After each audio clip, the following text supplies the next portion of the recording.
అందరికీ నమస్కారం అండి. నీరజ, ఓ నీరజ, ఇంకా రెడీ కాలేదు?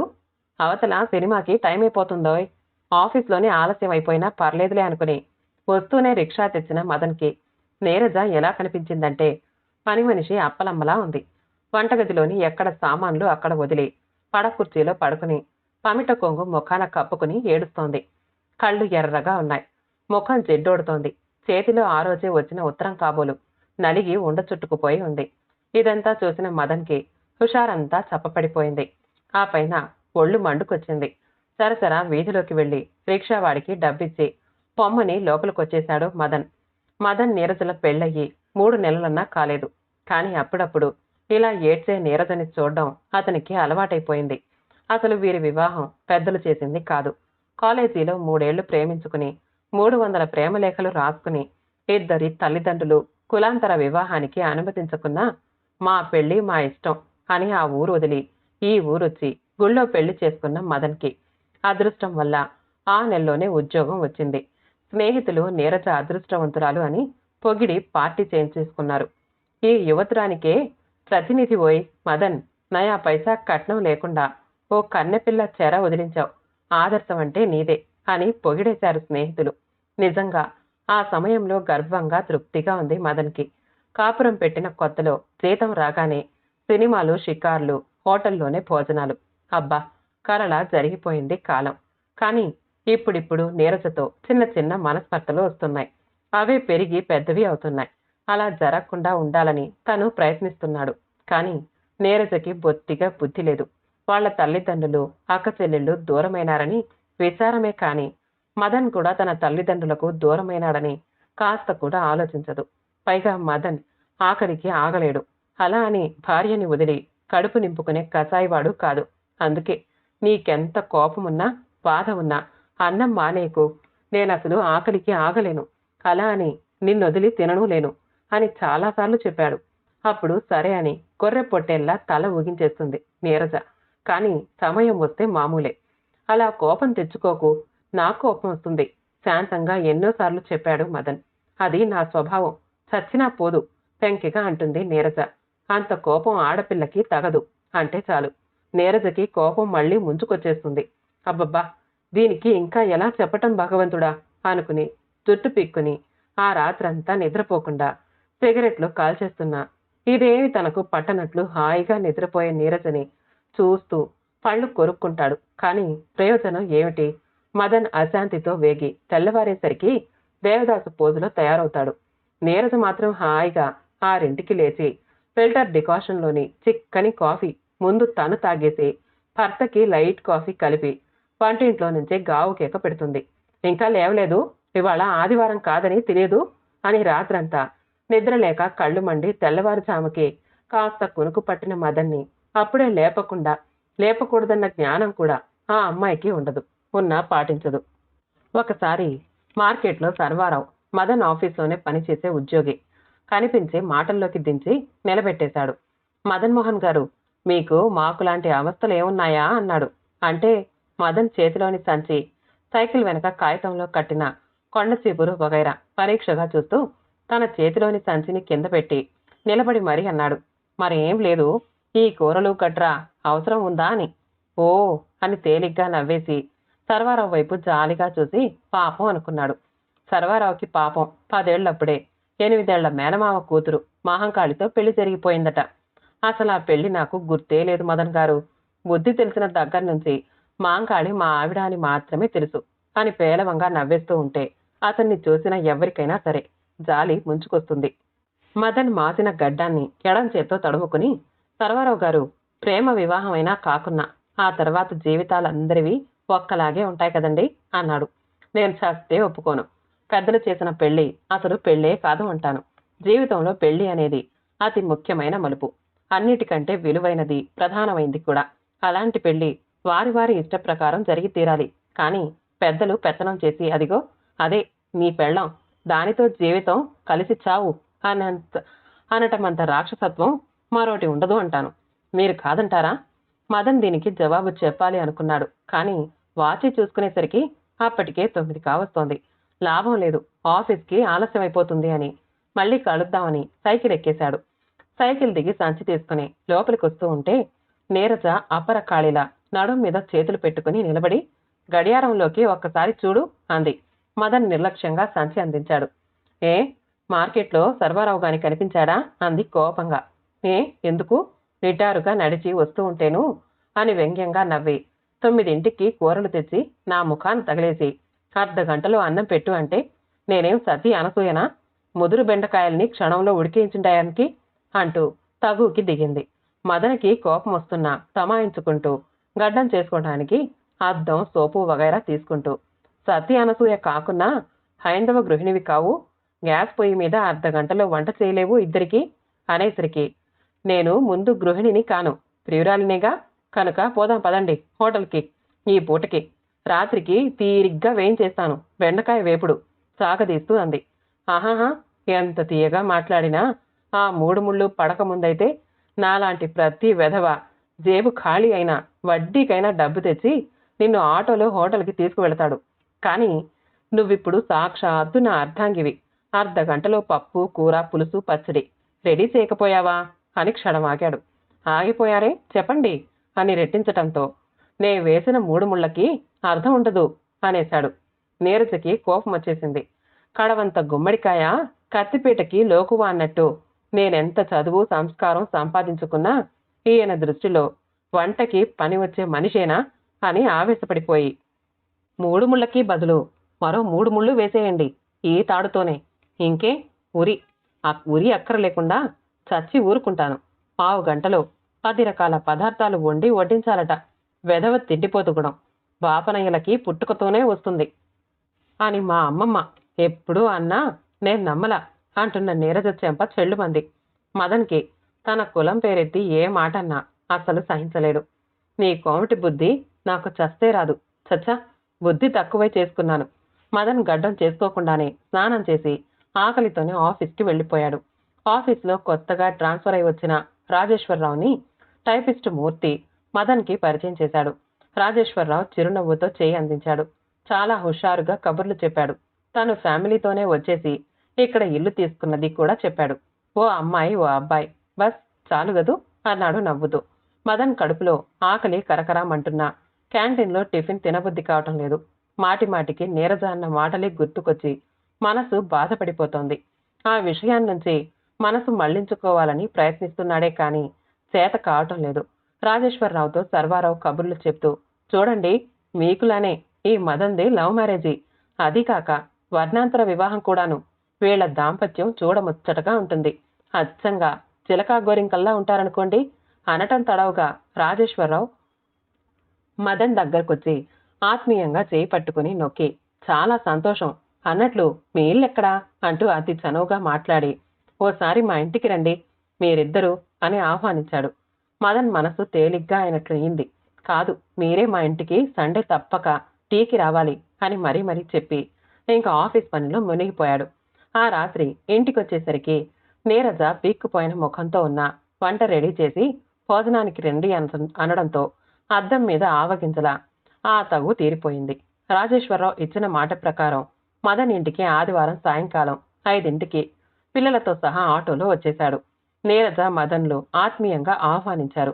శాంత కూడా చాలా నెమ్మదస్తురాలిలా కనిపించింది. మాట కూడా తీరుగా ఉంది. అందం అంతగా లేకున్నా అణకువ ఎక్కువగా కనిపిస్తోంది ఆమెలో అనుకుంది నీరజ. నిజం చెప్పాలంటే రాజేశ్వరరావే చాలా బాగున్నాడు. అయినా శాంత గారిని ఎలా ప్రేమించి పెళ్లి చేసుకున్నారో లోపల ఆశ్చర్యపోయాడు మదన్. రాజేశ్వరరావు తన ప్రపంచం ఆఫీసు, తర్వాత ఇల్లు, భార్య, పిల్లలు, ఇంతే. అప్పుడప్పుడు సినిమాలు అంటూ నవ్వేశాడు. శాంత మితభాషి అయినా నీరజకి బాగా నచ్చింది. ఇంకా తమ తమ ప్రేమ వ్యవహారాలు, తర్వాత పెళ్లి అంతా కబుర్లు చెప్పుకుని 2 గంటలు కాలక్షేపం చేశారు. వాళ్ళు వెళ్లిన తర్వాత నీరజ అంది మదన్తో, శాంత క్రిస్టియన్ అట, అతను రెడ్డి కులమట. అబ్బా వీళ్ళిద్దరికీ ఒక్కింట్లో ఎలా పొసగుతున్నదో అంది. మనసులు కలిసిన తర్వాత ఆచార వ్యవహారాలకి అలవాట్లకి ప్రాముఖ్యత ఇవ్వకూడదు. అప్పుడు సంసారం స్వర్గం అవ్వక ఏం చేస్తుంది అంటే మీ ఉద్దేశం చికాకుని అణుచుకుంటూ అంది. ఏం లేదు అని అప్పటికి ఆ విషయం తప్పించేసరికి మదన్కి తల ప్రాణం తోకకొచ్చింది. అమ్మయ్యా ఇవాళకి పర్లేదు అనుకున్నాడు. నీరజ నవ్వు ముఖంతో పడక గదిలోకి రావటం గమనించిన మదన్ మదన్ దూర బంధువు.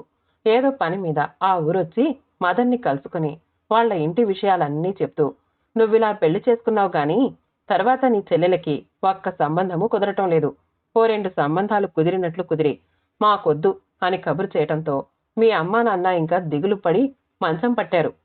ఆ మధ్య మీ అమ్మకి టైఫాయిడ్ వచ్చి చచ్చి బ్రతికినంత పనయింది. మీ అన్నలు అస్సలు సంసారం విషయాలు పట్టించుకోవటం లేదని మీ నాన్న దిగులు. అన్నట్లు మీ తాతగారికి పక్షవాతం వచ్చి కాలు చేయి పడిపోయింది. నీకా విషయం కూడా తెలియదు. మదన్, మీ ఇంట్లో అందరి విషయం అలా ఉంచు కానీ మీ అమ్మ బాధ మాత్రం చూడలేకపోతున్నాం. మీ నాన్న చండ శాసనుడే భయంతో తన దుఃఖాన్ని ఆ మహా ఇల్లాలు దిగమింగేసుకుంటూ ఉంది. ఆవిడికి నువ్వంటే 4వ ప్రాణం అన్నది నీకు తెలియదు. ఏమిటో ఈ కాలం పిల్లలు ప్రేమ పెళ్లి అంటూ కన్న తల్లిదండ్రుల్ని, తోడబుట్టిన అన్నదమ్ముల్ని, అక్క చెల్లెళ్ళని దూరం చేసుకుని మీరు మాత్రం పెళ్లి చేసుకుని సుఖాన్ని 2 చేతులా జొర్రేసుకుంటున్నారేమో నాకైతే తెలియదు కానీ ఓసారి వెళ్ళి మీ అమ్మని చూసి చక్కా రాబాబు అంటూ చెప్పిపోయాడు. మదన్కి దుఃఖం కట్టలు తెంచుకొస్తోంది. తన తల్లిదండ్రులు, అన్నదమ్ములు, అక్క చెల్లెళ్ళు ఒక్కొక్కరుగా గుర్తుకొస్తున్నారు. అందరికంటే ముందు వ్యధపడిపోతున్న తల్లి కళ్ళకి కనిపిస్తున్నట్లు ఉంది. మనసు పిండేస్తున్నంత బాధ. తన చిన్నప్పటి నుంచి జరిగిన ఎన్నో సంఘటనలు, తన భవిష్యత్తు కోసం తల్లిదండ్రులు పడిన శ్రమ, కన్న కలలు గుర్తుకొస్తున్నాయి. తల గట్టిగా పట్టుకుని పార్కులో వెళ్ళి కూర్చుండిపోయాడు. అమ్మా, అమ్మా, నా సుఖం కోసం నీకెంత బాధ కలిగించానమ్మా. లోపల వ్యధపడిపోయాడు. రాత్రి 9 గంటలు దాటుతోంది. తన కోసం ఎదురు చూసే నీరజ గుర్తుకొచ్చింది. అయినా ఇంటికి వెళ్లబుద్ధి కావడం లేదు. 10, 11 గంటలకు పార్కు గేట్లు మూసేస్తూ ఉంటే ఆఖరికి లేచి ఇల్లు చేరాడు.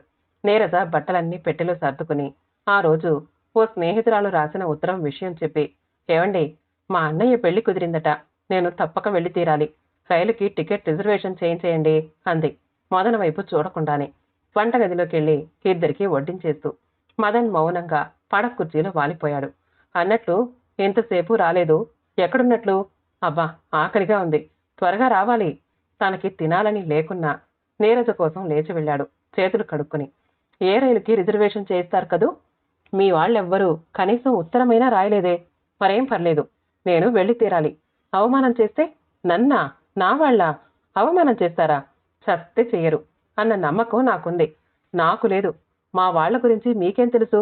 తెలియనక్కర్లేదు. కానీ వాళ్ళ దగ్గర నుంచి ఉత్తరం రాకుంటే నువ్వు వెళ్ళటానికి వీల్లేదు. ఏమిటి? కోపంతో చూసింది నీరజ. అవును, అదంతే. నువ్వు వెళ్ళటానికి వీల్లేదు. ఏ, ఎందుకు వీల్లేదు? అదంతే. విసురుగా చేయి కడిగేసి లేచేశాడు. ఎందుకు అంటున్నాను. తను చేయి కడిగి వచ్చేసంది. మన ప్రేమ వివాహంతో ఇటు నా వాళ్ళని వదిలేశాను, అటు నీ వాళ్ళని వదిలే. వాళ్ళు మనని గౌరవించలేదు కనుకనే వాళ్ళింటికి వెళ్లే ప్రసక్తి లేదు. మీ వాళ్ళని మీరు వదులుకున్నా నా వాళ్ళని వదులుకోను. నీరజ, ఇదిగో చెప్తున్నాను. నా మాటంటే గౌరవం లేకుండా వెళ్ళావో మళ్ళీ ఈ గడప తొక్కాల్సిన పని లేదు, తెలుసా? అంతే. ఇంకా మాట్లాడలేదు. తెల్లవారి ఆఫీస్కొచ్చాడే కానీ అతని ముఖం నల్లగా మాడిపోయి ఉంది. మౌనంగా తను పని చేసుకుంటూ ఉంటే రాజేశ్వరరావు దగ్గరగా వచ్చి అడిగాడు, మదన్, ఏం ఒంట్లో బాగాలేదా అని. ఏం లేదు, బాగానే ఉన్నానే అన్నాడు తలెత్తి చూస్తూ. రాజేశ్వరరావు మదన్ ముఖంలోకి తదేకంగా చూసి, అన్నట్లు నీరజ రైల్వే స్టేషన్కి వచ్చిందని మా శాంత చెప్పింది. ఎక్కడికి వెళుతున్నది? తెలియదు. తెలియదా అని రాజేశ్వరరావు, కాఫీ తాగి వద్దాంరా అని మదన్ని అక్కడి నుంచి లాక్కుపోయి సెలవు చీటీలు పెట్టి తన ఇంటికి తీసుకెళ్లి కాఫీ తెప్పించి ఇచ్చి, ఏమైంది అన్నాడు ఎంతో ఆత్మీయంగా. అప్పటికే ఇద్దరికీ చాలా చనువు ఏర్పడడంతో మదన్ అంతా చెప్పేశాడు. నీరజ పెంకితనం అది తనకి విసుగు కలిగిస్తుందని, తన తల్లి గుర్తుకొచ్చి బాధగా ఉందని రాజేశ్వరరావు అంతా శ్రద్ధగా విని సోఫాలో వెనక్కి వాలి కూర్చుని సిగరెట్ అంటించాడు. మదన్ భుజం మీద చేయి వేసి ప్రేమగా దగ్గరికి తీసుకుని, మదన్, వివాహ బంధం అతి పవిత్రమైంది. అది ప్రేమతో ప్రారంభమైన, పెద్దలు ఏర్పరిచినదైనా ఒక్కటే. దీనికి కులం, మతం అడ్డు రాకూడదు. స్త్రీ పురుషుల మనసులు ఏకమై ఒకరిని ఒకరు అర్థం చేసుకుని ఒకరి కోసం ఒకరు బ్రతికే పవిత్ర బంధం. ఈ కుల మతాలకే అతీతమైన మనసులున్నప్పుడే వర్ణాంతర వివాహాలు సఫలం అవుతున్నాయి. మీరిద్దరూ తెలిసి గాని తెలియక గాని వర్ణాంతర వివాహాలు చేసేసుకున్నారు. ఇప్పుడింకా ఒకరికి అనుగుణంగా మరొకరు మారిపోతూ ప్రశాంతంగా సంసారాన్ని నడుపుకోవాలి. కానీ ఇలా ప్రతి విషయానికి కీచులాడుకుంటే ఎన్నాళ్ళు సాగించగలరు? అలా అని విడిపోయారే అనుకోండి, నలుగురిలో ఎంత అవహేళనకి గురవుతారో ఆలోచించారా? పెద్దలు చేసిన పెళ్లిళ్లకు సామాన్యంగా ఇద్దరి వైపున అండదండలు ఉంటాయి. కానీ ఈ ప్రేమ పెళ్లిళ్ళకి అవి సామాన్యంగా లభించవు. కనుకనే భార్యాభర్తలిద్దరూ మరీ సన్నిహితంగా మెలగవలసిన అవసరం చాలా ఉంటుంది. మా పెళ్లి విషయమే చెప్తాను. నాకెన్నో దురభ్యాసాలున్నాయి. దురభ్యాసాలున్నా వివాహమైన తర్వాత శాంత ప్రేమాభిమానాలకి తల వంచి ఆ అలవాట్లని తగ్గించుకోవడానికి ప్రయత్నిస్తున్నాను. శాంత నన్ను శాసించదు. 1కి 2 సార్లు చెప్తుంది. అంతే. ఇంకా ఆ విషయంలో మంచి చెడ్డలని ఆలోచించుకోవాల్సింది నేనే. మదన్ మిత్రుడి మాటలు శ్రద్ధగా వింటూనే, మీ శాంతాదేవిలో ఉన్నంత శాంతం మా నీరజలో లేదండి అన్నాడు ఆవేశంగా. రాజేశ్వరరావు నవ్వేశాడు. చూడు మదన్, సౌమ్యంగా మాట్లాడటం చేతకానంత మాత్రాన మీ నీరజ మనసు మంచిది కాదని అంటావా? అలా అయితే కాలేజీలో 3 ఏళ్లు కలిసి చదివి సినిమాలకి షికార్లకి తిరిగినప్పుడు కనిపించని కాఠిన్యం నీకిప్పుడు భార్య కావటం వల్ల కనిపిస్తోంది కదూ? మదన్, నువ్వంటే నీరజకు, నీరజ అంటే నీకు ప్రేమ లేదు అని అనుకోకు. ఇటు నీ వాళ్ళు దూరమైనారని నీకు బాధ, ఆమె వాళ్ళకి దూరమైందని ఆమె బాధ. అయితే ఈ పరిణామాలన్నీ ఇలా వస్తాయని ఆలోచించవలసిన టైం అయిపోయింది. కనుక ప్రస్తుత విషయం మాత్రమే కావాలి కదూ అని సిగరెట్ దమ్ములాగి మళ్ళీ అన్నాడు. మదన్, నేను సలహా చెప్తాను, శ్రద్ధగా విను. ఒకరి లోపాలని ఒకరు క్షమించలేని వాళ్ళు స్నేహితులుగానే ఎక్కువ కాలం ఉండలేరే. అలాంటప్పుడు జీవితాంతం కలిసి బ్రతకవలసిన భార్యాభర్తలు ఒకరిని ఒకరు విమర్శించుకుంటూ ఉంటే ఎలా? నీరజ విషయం అలా ఉంచి నీ మటుకు నువ్వు ఆమె అభిప్రాయాలతో కలిసిపోవడానికి ప్రయత్నించు. మంచిది కాని విషయాలను వివరించి చెప్పు. శాంతంగా, క్రమంగా ఆమె నీ అభిప్రాయాలని అర్థం చేసుకు తీరుతుంది. సరే, ఈ విషయాలన్నీ ముందు నీరజని ఆమె ఇష్ట ప్రకారమే పుట్టింటినికి పంపు. ఒంటరిగా కాదు సుమా, జంటగానే వెళ్ళండి. ఇదే నా సలహా. అక్కడ మాకు ఎలాంటి సత్కారం జరుగుతుందో నాకు తెలుసు. కనుకనే వెళ్ళను ఖచ్చితంగా అన్నాడు మదన్. పిచ్చి మదన్, నీకు ఆవేశమే తప్ప ఆలోచన లేదు. చూడు, అలనాడు పురాణాల్లో దక్ష జ్ఞానానికి వెళ్ళిన పార్వతిలా అయితే నీరజ నిన్ను వెతుక్కుంటూ పరిగెత్తుకు వస్తుంది. లేక వాళ్ళు గౌరవంగా ఆదరిస్తే నువ్వు అల్లుడివిగా అలకపాన్పు ఎక్కొచ్చు అంటూ మదన్ చెవిలో రహస్యంగా ఏదో చెప్పి పంపించాడు రాజేశ్వరరావు. మదన్ ముఖంలోని అశాంతి అంతా క్రమంగా పోయి మెల్లగా ఇల్లు చేరిన మదన్కి ఇంటికి పెద్ద తాళం కప్ప వేలాడుతూ ఉండేసరికి గాబరా పుట్టింది. మదన్ని చూసి పక్కింటి పంకజాక్షి తాళం చెవి అందించి వెళ్ళిపోయింది. భగవాన్ అనుకుని అటు నుంచి అటే రైల్వే స్టేషన్కి పరుగు తీశాడు మదన్. టికెట్ తీసుకుని ప్లాట్ఫారం మీదకి పరుగు తీసేసరికి రైలు కూతవేసి బయలుదేరటం కనిపించింది. ఎలాగో ఆఖరు పెట్టి అందుకుని అమ్మయ్య అనుకుని ఒళ్లంతా పట్టిన చెమట తుడుచుకుని మెల్లగా ఒక్కొక్క పెట్టెను చూస్తూ ఆడవాళ్ల పెట్టెలో కూర్చొని సూట్ కేస్ పక్కన పెట్టుకుని ఎర్రగా ఉన్న కళ్ళని కర్చీఫ్తో ఒత్తుకుంటున్న నీరజ కనిపించిన తర్వాత అమ్మయ్య అనుకున్నాడు మదన్. నీరజ రైలు దిగి తల్లిగారి ఇంటికి వెళ్ళిపోయింది. పెళ్లి ఇళ్ళు అంతవరకు రాణాగౌణ ధ్వనిగా ఉన్న ఆ క్షణంలో నిశ్శబ్దమైపోయింది. ఇంతలో అరుపులు, కేకలు, తిట్లు, దీవెనలు, ఏడుపులు కలగాపులకంగా వినిపిస్తున్నాయి. ఒక అర్ధగంటలోనే నీరజ పెట్టె తీసుకుని ఆ ఇల్లు వదిలి బయటికొచ్చేసింది. పొంగి పొరలి వచ్చే దుఃఖాన్ని దిగమింగుకుని నీరజ శోకదేవతలా ఉంది. రైల్వే స్టేషన్ వైపుగా కాక కాలువ దారి పట్టిన నీరజ భుజాల మీద చేత్తో గట్టిగా నొక్కి పట్టుకున్న ఆ చేతిని విత్సురుగా లాగేస్తూ ఎవరు నువ్వు అంది వెనక్కి తిరిగి చూస్తూ. చిరునవ్వుతో నిలుచున్న మదన్ని ఆశ్చర్యంగా చూస్తూ మీరు మీరు ఇక్కడికలా వచ్చారు? ఎందుకొచ్చారు? ఎవరి కోసం వచ్చారు? నీ కోసం, నా భార్య కోసం, నా నీరజ కోసం వచ్చాను. కానీ నీరజ, చదువుకున్న నీలాంటి ఆడపిల్ల తల్లిదండ్రులు అగౌరవపరిచారని ఇలాంటి కాలువల దగ్గర కాదు పరిగెత్తుకొచ్చేది. చిచ్చి అంటూ దగ్గరికి తీసుకుంటూ ఉంటే నీరజ రోషంగా చూస్తూ ఏం చేయను? భర్తకి అక్కర్లేదు, తల్లిదండ్రులకి అక్కర్లేని నేనేం చెయ్యాలి? పోరుమంది నీరజ. పిచ్చి, నీ తల్లిదండ్రులకి అక్కర లేకున్నా నాకు నువ్వు కావాలి, నీకు నేను కావాలి. ఇది నిజం నీరజ. ఇంతకు మించి ఏమీ చెప్పలేను. మదన్ కళ్ళల్లో నీళ్లు తిరిగాయి.